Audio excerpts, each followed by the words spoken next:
Bukit Teltabis Gunung Bromo terbakar pada Rabu 6 September 2023. Akibatnya kegiatan wisata Gunung Bromo ditutup secara total mulai Rabu malam pukul 22 WIB. Penutupan akses wisata ke kawasan Taman Nasional ini dilakukan hingga batas waktu yang belum ditentukan. Kapolres Probolinggo AKBP Wisnu Wardana dikutip dari Instagram Humas Polres Probolinggo mengungkapkan bahwa kebakaran di Bukit Teltabis dikarenakan kelalaian pengunjung yang menggunakan flare asap saat foto prewedding. Salah satu dari 5 flare asap meletus saat dinyalakan sehingga mengeluarkan percikan api yang akhirnya membakar rumput kering di padang savana Bukit Teltabis tersebut.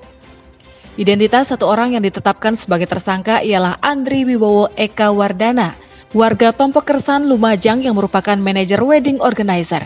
Kapolres Probolinggo menjelaskan bahwa saat memasuki kawasan Taman Nasional Bromo Tengger Semeru, manajer wedding organizer tidak memiliki surat izin memasuki kawasan konservasi. Sementara itu, Gubernur Jawa Timur Khofifah Indar Parawansa melakukan peninjauan ke wilayah areal terbakar.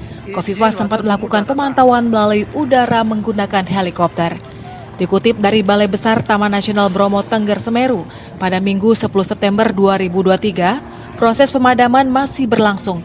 Helikopter waterbombing dikerahkan untuk pemadaman. Oke, sip. Waterboom.